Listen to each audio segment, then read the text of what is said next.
Sveiki, jau tapo įprasta kas antrą trečiadienį eterėje po 11 valandos klausytis laidą.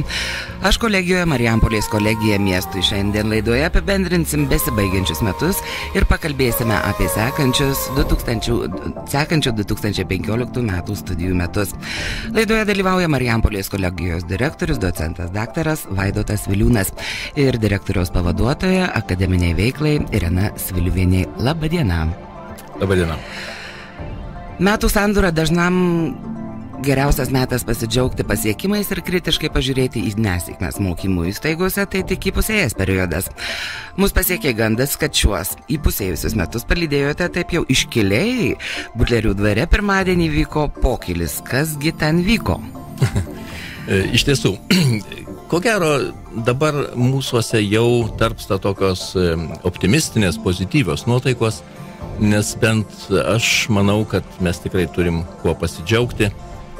Metai buvo tikrai intensyvaus darbo metai ir tai mus dar labiau suartino su Marijampolės miesto ir regiono tiek verslo sektoriaus atstovais, tiek socialinio sektoriaus mūsų partneriais ir be abejonės su savivalda.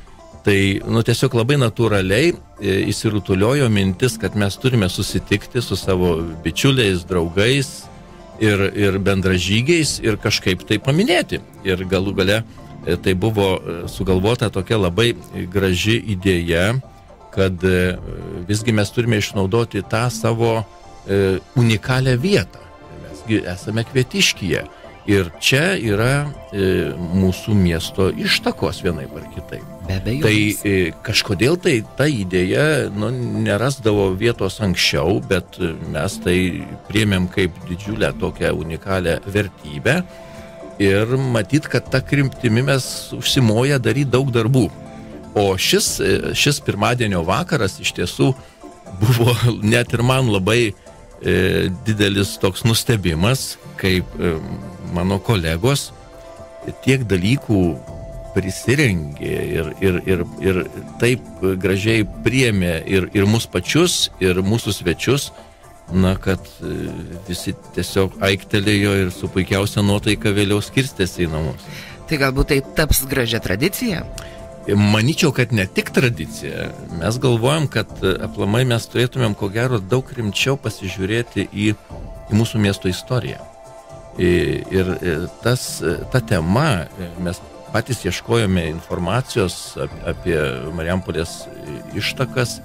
Dabar irgi šiais metais yra pradėti tam tikri istoriografiniai tyrimai ir mes matome didžiulį poreikį, kad tos darbus reikia toliau tęsti ir matyt, kad ieškosime atitinkamų išteklių tam daryti, būtent mokslinius tyrimus, bet šaliagi yra puikus parkas, irgi paveldo parkas. Ir šiais metais mums pavyko, padedant abipus sienos projektui, tą parką tvarkyti, įrengti takus. Visgi tame parke yra istorinis sukilėlių ąžuolas, tai yra 1832 metų sukilėlių aukų laidojimo vieta, kuri mums beveik ir nelabai buvo žinoma. Tai, žiūrėkit, kiek yra tokių istorinių dalykų, kurie susieti ir su mūsų valstybingumu. Taigi vyko mūšiai kartu su Lenkijos atstovais už šito krašto laisvę. Tai gal visgi jūsų beklausant, anksčiau tai nevyko, šiais metais tai pradėjo vykti. Gal tai įtakojo tai, kad visa kolegija gyvena po vienu stogu? Žinot, irgi, ko gero, tai likimo matyt buvo mums kažkaip tai nubrėžta, kad mes vienaip ar kitaip turėjome susirinkti vienon vieton. Žinoma, ilgai mūsų bendruomenė svarstė tą klausimą, jis nebuvo toks lengvas, daliai bendruomenės vis tiek jisai būtų buvęs skausmingas, bet įvertinus daug veiksnių buvo priimtas vienok toksai sprendimas, kad mes visi atsidūrėme Kvietiškyje. Mano galva, tai nebuvo prastas sprendimas. Manau, kad kolegijos bendruomenė su tuo jau susigyvena. Stengiamės kiek išgalėdami parengti tas mūsų darbo ir studijų sąlygas kaip galima geresnės. Ir mano pastebėjimas, kad bendruomenė ima po truputį labiau ir labiau integruotis vieni su kitais ar ieškoti visai įdomių naujų sprendimų. Ir net tas buvimas kartu fiziškai, jisai vėlgi atveria naujas galimybės mūsų tų pačių studijų plėtoti. Ir ne tik studijų, ir mes matom jau pirmą kūdikį turbūt bendro darbo. Be abejonės, taip. Pokylį, kuriame visi mielai turbūt sudalyvavom. Ponios Irenos, norėčiau jau paklausti apie mokymosi reikalus. Kokios naujovės, su kokiom naujovėm pradėjote šiuos 2014 metų mokslo metus?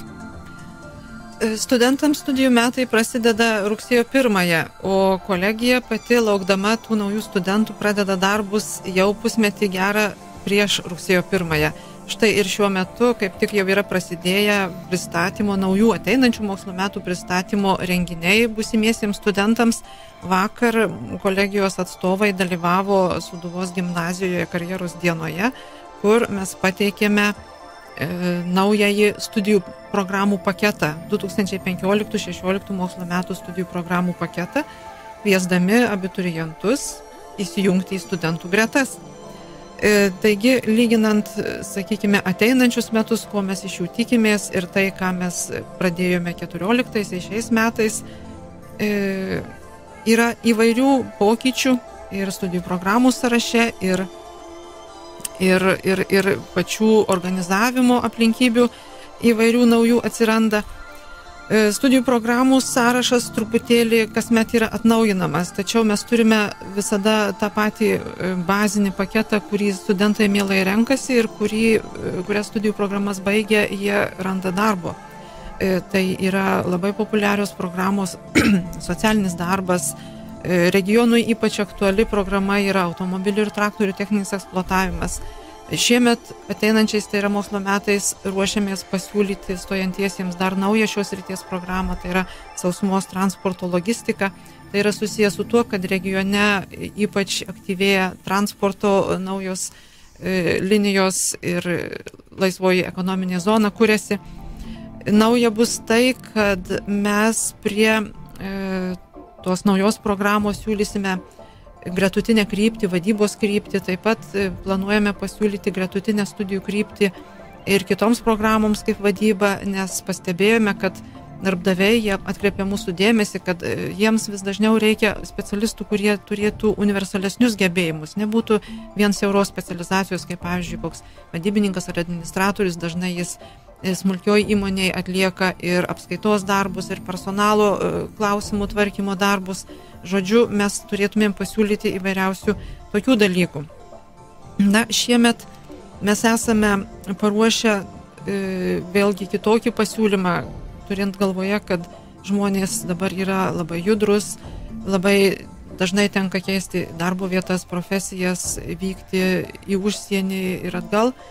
Tai yra projekto dėka, yra paruošta tvarka, kaip žmonės gali pripažinti neformalių būdų įgytas kompetencijas ir jas formalizuoti. Tokiu būdu, sakykime, jis yra kur vienokio ar kitokio įmonėje dirbęs, lankęs įvairiausių kursų, sukaupęs patirties ir tada vertintojai gali pasižiūrėti, ar jo įgytos praktinių kelių kompetencijos atitinka reikalavimų studijų programoje ir dalį programos pripažinti. Tokiu būdu sutrumpėja studijų laikas,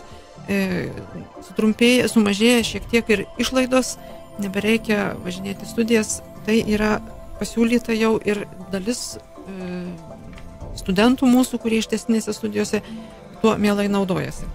Taip pat yra ir išoriai žmonių besikreipiančių, kurie nori pripažinti tokiu būdu savo išsilavinimą. Na, mūsų ypač didelis akcentas šiuo metu yra kreipiamas į tarptautiškumą, nes be abejo Europos Sąjungoje gyvenant visos sienos atviros ir žmonės mūsų yra judrus, važiuoja įvairiomis kryptimis, taigi studijų metu studentai tam taip pat ruošiasi, mes jiems sudarome galimybės pagal Erasmus programą išvykti praktikoms į įvairias šalis, mes esame sudarę daug sutarčių su įvairiais partneriais. Šiuo metu, pavyzdžiui, ruošiame grupę studentų išvykti į Norvegiją žemės ūkio technologijų srityje praktikai atlikti ir jie tai atliks pavasarį jau. Kita judėjimo kryptis yra turbūt patrauklesnė ten, kur šilti kraštai, tai studentai praktikai vyksta ir turizmo, ir administravimo, ir neteisės studentai. Tai praėjusioje laidoje buvo minėta į Turkiją, į Graikiją, turbūt į Ispaniją gali išvykti. Taigi, viena kryptis yra studentų išvykimas. Na, mes taip pat norėdami pagyvinti savo veiklą, savo aplinką įvairiausią kviečiame ir iš užsienio studentus pas mus atvykti. Mes šiuo metu rengiame programas dėstyti užsienio kalba ir mūsų tarptautinių ryšių skyriaus specialistės planuoja vykti į įvairias tarptautinės studijų parodas, kuriuose pristatytų mūsų kolegija ir mes turėtumėm užsienio studentų savo kolegijoje. Tam mes esame jau visiškai pasiruošę mūsų supratimu. Taigi, norėdami tokiame lygyje pateikti savo studijas, turime taip pat vadovautis ir tą tarptautinę studijų politiką, filosofiją tokią, kurios esmę sudaro Europos kreditų perkelimo sistema, taip paprastai vadinama STS, kurios esmė yra orientavimasis į studento savarankišką darbą, į studento motyvaciją. Taigi ilgai tas procesas trunka ir Lietuvoje, ir pas mus taip greitai nesidaro, tačiau esmė yra tame, kad nuo ankstesnės sistemos, kada dėstytojas yra vienintelis visažinis, pateikia studentui viską ir jis turi viską mokytis, tai kas jam atiduota per paskaitas, mes orientuojamės dabar į tai, kad studentas yra savarankiškas, motyvuotas žmogus, kuris ateina žinodamas, ko jis nori, ir mes jam sudarome sąlygas pačiam savarankiškai siekti tų tikslų, kurie yra numatyti studijų programoje. Aišku, tai yra kelias netrumpas, mes turime pertvarkyti ir studijų metodus, ir dėstytojai turi įgyti naujų žinių, kaip pateikti studentams medžiagą, kaip juos parengti tam savarankiškam mokymuisi, mes turime parengti studijų erdves tam, kaip tik vakar dar irgi turėjome pasitarimą, kuriame analizavome savo studijų programas, ką juose reikėtų pertvarkyti. Labai didelis akcentas yra kreipiamas į bendruosius gebėjimus, nes, kaip jau ir minėjau, studentas baigęs studijas, absolventas, jis dažnai papuola nebūtinai pagal tą specialybę dirbti, kurią studijavo, arba vienus metus padirbęs jis keičia darbo vietą ir ten reikia visai kitų gebėjimų, reikia visai kitokių sprendimų. Darbdaviai ir respublikiniai konferencijoje ir mūsų diskusijų metu darbdaviai atkreipė dėmesį, kad ypač reikalingi yra bendrieji gebėjimai, tokie kaip gebėjimas priimti sprendimus, gebėjimas įvertinti situaciją ir išmokti naujų veiklų, gebėjimas dirbti komandoje, ir tai yra irgi vienas iš svarbesnių mūsų krypčių. Užsiminėt apie verslo išreiškimą savo minčių, apie tai, ko jiems reikia ir ko jie norėtų. Ar yra praktikuojamas toks dalykas mūsų kolegijoje, kaip verslas kreipiasi į kolegiją su konkrečiu asmeniu, kurį nerekomenduoja, bet tiesiog nori, kad jisai studijuotų ir po studijų jisai jau grįžta atgal į įmonę. Ar yra toksai dalykas, kur žmogus bestudijuodamas jau netgi ir žino savo darbo vietą? Daugelis iš tęstinių studijų studentų dabar renkasi studijas todėl, kad jie jau turi darbo vietą ir jiems reikia tai darbo vietai žinių. Jie yra kažkur netgi universitetus baigę žmonės dirbdami kažkokioj darbo vietoj, mato, kad tai, ko reikia tenai, jie greitų būdų išmoks kolegijoje. Mes turime tokių atvejų.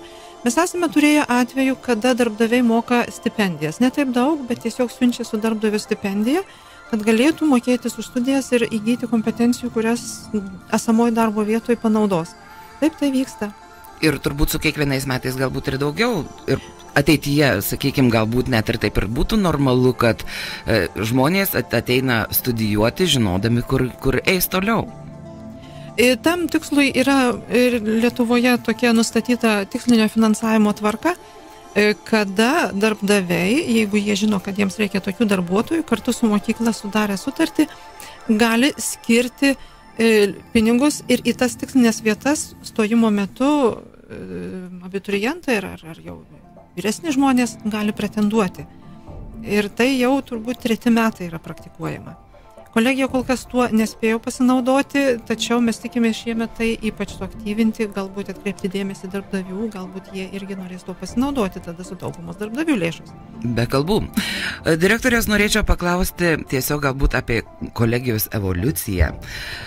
Kokią kolegiją radote atėję, kokia ji yra dabar ir kokią jūs matote ateityje? Taip, ko gero, pradės dirbti 11 metų pavasarį. Aš kolegiją pažinojau tik tai per tinklalapį. Nes iš tiesų aš nebuvau lankęsis anksčiau čia. Ir, tas mano toksai sprendimas dalyvauti konkurse buvo, ir man tiesiog ir pačiam gana toksai ryžtingas projektas, kadangi jis labai daug pakeitė mano gyvenime iš tiesų. Tai mano tiesiog susipažinimas su kolegija prasidėjo tada, kad aš realiai pradėjau dirbti. Ir aišku, atradimų buvo kiekvieną dieną, galima sakyti, ir ne visi jie mane džiugino. Aš tik tai džiaugiuosi, kad ir kolegė Irena išliko tas toksai ištikimas bendražygis, kuris man ir padėjo tą organizaciją pažinti ir įsigilint ir išstudijuoti jos įvairiausias pusės. Tik tai tiek, kad tas laikmetis iš tiesų buvo labai sunkus ir ne vien tik mūsų kolegijai, visam, man atrodo, kad aukštojo mokslo sektoriui Lietuvos. Visgi ta ekonominė krizė palėtė visą mūsų šalį, mūsų visuomenę ir ypatingai jį buvo jautri tai socialiniai sritai, kultūrai, švietimui.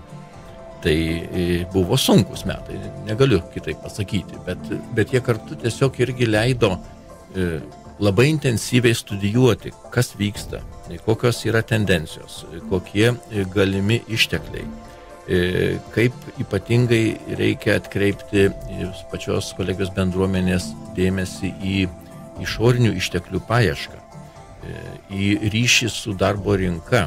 Jūs kalbėjote su pavaduotoja apie tą santykį tarp verslo ir kolegijos. Mes jau nebegalėjom sau leisti tik tai laukti verslininkų skambučių ir paklausimų, ar jūs priimtumėt mano žmogų. Mes tiesiog kviečiamės kelis kartus per metus darbo rinkos atstovus, lyderius, kurie ne tik tai žino savo įmonių plėtros perspektyvas, bet ir susietų verslų matymą, kas vyks artimiausių metų. Mes renkam informaciją iš visų galimų šaltinių apie pokyčius regione ir taip bandome atsargiai projektuoti savo veiklos kryptis, nes iš tikrųjų tai yra tokia gana rizikingas sritis dėl to, kad ji turi baisią inerciją. Reiškiasi, tam, kad parengti specialistą ir ypatingai naujos srities, tai čia netgi labai intensyviai dirbant reikia metų. Toliau, tą programą reikia užregistruoti, jeigu yra nauja, tai vadinasi ne tik tai, kad sukomplektuoti naują dėstytojų personalą, bet ir atitinkamai materialinius išteklius ir bazę ir įrodyti kitiems kritikams tos srities, kad mes gebame tą padaryti kokybiškai. Ir tik tai tada gali prasidėti priėmimas, tai yra užregistruota programa. Tai vien jau tas darbas atima laiko ir atitinkamai, o šiandieną tie procesai yra tiek intensyvūs, kad jie sensta tiesiog dienomis ir šis reikia labai intensyviai investuoti laiką, pastangas, išteklius ir rizikuoti, kad tai nepavyks, kad tai gali nepavykti. Žinoma, visko ir pasitaiko, bet, žinot, kiekvienas ir suklydimas mus taip pat stiprina ir moko, ir daug ko moko, iš tiesų, grūdina. Ir tai pasižiūrėjus, pavyzdžiui, ir tą pačią programų pasirinkimo gamą. Ji truputėlį siaurėja, bet kokią aš matau tokią bendrąją tendenciją, kad ji vis labiau artėja prie tokio, galima sakyti, verslo ir socialinio sektoriaus profilio regioninio. Nes vis tiek žmonės žiūri į rodiklį, kokia yra tikimybė įsidarbinti. Tai ypatingai, jeigu ieškoma tam tikro optimalaus sprendimo tarp gyvenimo ir studijų sąlygų, gyventi ir būti netoli namų, arba kad ir naudotis mūsų bendrabučiu, bet vis tiek taupant išteklius, įgyti išsilavinimą ir profesiją, kas yra daug kartais svarbiau, lyginant kolegijų ir universitetų sektorių, ir pakankamai sparčiai įsilieti į darbo rinką. Jau būt parengtam, kadangi vėlgi mes turime tą atitinkamą daug reikšmingesnį praktikinio rengimo svorį, lyginant su universitetais. Tai aš matau čia tokius dėlius privalumus. O mūsų ateitis, žinoma, yra labai susieta su tuo stebėjimo ir pastebėjimo rezultatais, ką mes įžiūrime. Žinoma, tam tikrą, sakykime, formulę užduoda taip pat ir mūsų turimi tie ištekliai, kur mes matome tam tikrą nuoseklų testinumą. Bet mes nuolat vykdome ir tam tikrus galbūt išoriškai ne visai matomus modernizavimo žingsnius. Tai yra, kadangi mes praktiškai 20% programų galime modernizuoti nieko nepakeisdami nei pavadinimų, nei kažkokio kitų dalykų, o jie atsiranda nauji dalykai, jie keičia kažkokius tai, reiškiasi, pasenus arba praradusius paklausą dalykus. Nėra pastovus ir paties personalo sąstatas, jis irgi keičiasi, žmonės galų galia ir bręsta, ir sensta, ateina ir naujesni žmonės, arba tiesiog keičiasi kitos gyvenimo sąlygos. Kuo toliau, tuo ko gero vis daugiau žmonių yra nepagrindinėje kolegijos darbovietėje dirbantis, yra atvykstantis arba tiesiog turintis tam tikrų valandų ir iš Kauno, ir iš Vilniaus. Tai tas mūsų toksai personalas jis darosi margesnis, jame yra daugiau dinamikos, nieko nepadarysi, tas tiesiog laikmetis to reikalauja.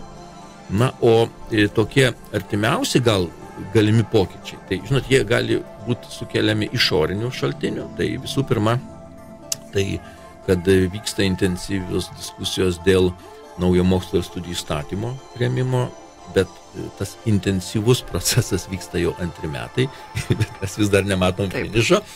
Bet kaip žinote, kaip ir kalbėjome, kad gali įvykti staigūs sprendimai ir tada mes būsim tiesiog, pakliūsim į tokias realijas, kad daug kas gali keistis. Nes dabar diskutuojama, kad tarp vyriausybės arba valstybės ir aukštųjų mokyklų turėtų būti nustatyti tokie sutartiniai santykiai. Bus sudaromos sutartys, kad aukštoji mokykla turi atlikti vienokius ar kitokius darbus. Ir labai konkrečius darbus. Planuoti kažkokius tai priėmimus, bet ne tik kad priėmimus, bet lygiai taip pat ir kiek absolventų turėtų būti parengta ir išeitų iš kolegijos. Ne tik tai, kad mes priimam, bet tai mūsų kokybė parodo, o kiek išbūna, kiek reiškia, išeina į rinką, kiek tų specialistų randa savo darbą, ar pagal specialybę, ar nebūtinai pagal specialybę, ar Lietuvoje, ar už jos ribų. Mes jau kelinti metai renkame apie tai statistinius duomenis, su, aišku, tų pačių absolventų sutikimu ir stebime, kur ir kas tas galėtų būti.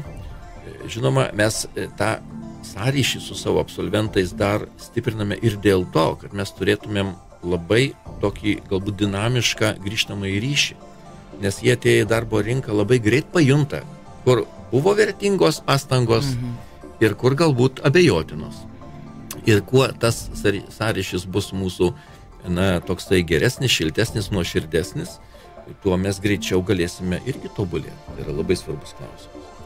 Kitas dalykas, kur mūsų pačių taip pat yra užsibrėžimas, tai yra tobulinti ir mūsų pačių kolegijos valdymą. Tai jau yra numatyta ir mūsų tarybos sprendimuose, bet tai yra susijęta ir su mūsų vidaus tvarka arba įstatymais, mūsų pagrindiniu įstatymu, tai yra kolegijos statutu. Mes jau beveik pusmetis laiko po truputį rengiame naująjį savo statuto projektą. Dar tos diskusijos vyksta, kadangi, žinot, vis tiek jis tai turės būti suderintas su mokslo ir studijų įstatymu. Mūsų tokios labai skubėjimo lyg ir nereikia, bet vienaip ar kitaip jame jau yra užkoduojami tam tikri, brandesnės demokratijos požymiai. Tai yra ir tam tikri valdymo pertvarkymai arba lankstumas, kada mažėjant organizacijai reikia mažinti ir jos valdymo lygmenų skaičių. Toks natūralus procesas. Taip, labai natūralus procesas, bet žinot, jisai nėra toks lengvas, nes su pozicijomis atsisveikinti kažkaip yra skaudoka. Be abejo. Tai čia vienas iš aspektų, bet mes ieškom tokių kelių, kad tos pozicijos jos nebūtų taip labai kartais ir dirbtinai sureikšminamos. Yra svarbu žmogaus kompetencija, jo noras daryti reikšmingus ir svarbius darbus, o ne kartais tik tai pavadinimas, kuris užrašomas ant durų. Tai manau, kad mes prie to tiesiog vėlgi evoliuciškai priartėsime ir pertvarkysime savo organizaciją, kuri galės veikti daug efektyviau. Taigi, besibaigiant metam, turbūt norėtųsi paklausti jūsų, ko norėtumėt pasilinkėti savo kitais metais? Ne asmeniškai, bet kaip kolegijai. Žinot, aš tai visų pirma norėčiau palinkėti kolegijos žmonėms optimizmo, tikėjimo ateitimi, sveikatos, norisi matyti šypsenų ir žibančias akis ir kad santykiai kolegijoje, o turiu galvoj, kad visą kolegiją tai aš matau daug platesnę, tai yra ir studentai, ir dėstytojai, ir darbuotojai, kurie galbūt netiesiogiai susijęti su studijomis, jie rastų bendrą kalbą, jie rastų tarpusavio supratimą ir jaustųsi kolegiški ir vieni kitiems padedantis. Kad mes jaustumėmės viena tokia gera bendruomenė. Ir turbūt baigiamąjį žodį duosime poniai Irenai. Na, dėl tų pasilinkėjimų ir aš norėčiau prisidėti, kadangi mes esam vis tiek studijų įstaiga ir nepriklausomai nuo nieko mūsų sėkmė, šypsenos ir visa kita priklauso nuo to, kiek turėsime studentų. Taigi norėtųsi, kad studentai rinktųsi Marijampolės kolegiją ir tiesiog, kadangi siūlome ir naujų programų, norėtųsi, kad ir jie studentai pasirinktų. Štai, pavyzdžiui, yra neseniai patvirtinta nauja ir užregistruota programa verslo anglų kalba. Kadangi tarptautiškėja visas regionas, tikimės, kad jaunimas susidomės šią programą. Mes taip pat tikimės, kad jaunimas pagalvos, kad tikrai dabar mažų vaikučių gimsta daugiau ir darželius jų daugiau leidžia, kad rinksis iki mokyklinio ugdymo studijų programą, nes tikrai ten darbo vietų rasti galima. Mes labai tikimės, kad mūsų regionas yra vis tiek garsus kultūriniu gyvenimu, tai rinksis tokias programas kaip šokio pedagogika, kaip įvaizdžio stilistas. Na ir aišku, rinksis tas programas, kurios reikalingos verslui, išgyvenimui, kurios mūsų yra tradiciškai siūlomos, kaip verslo valdymas, kaip žemės ūkis, kaip viešasis maitinimas, kaip informacinės technologijos. Taigi mes linkime visiems ir savo, kad studentai tikrai patikėtų, kad Marijampolėje įgytos studijos tikrai yra puikus startas jų karjerai ir gyvenimui. Tai dėkui pašnekovams, tai buvo paskutinioji šiais metais laidų ciklo Mes kolegijoje, Marijampolės kolegija miestui laida. Labai viliuosi, kad ir kitais metais galėsime jums papasakoti apie mūsų miesto aukštosios mokyklos gyvenimą, džiaugsmus ir rūpesčius. Dėkui jums. Ačiū. Radio stotis Kapsai.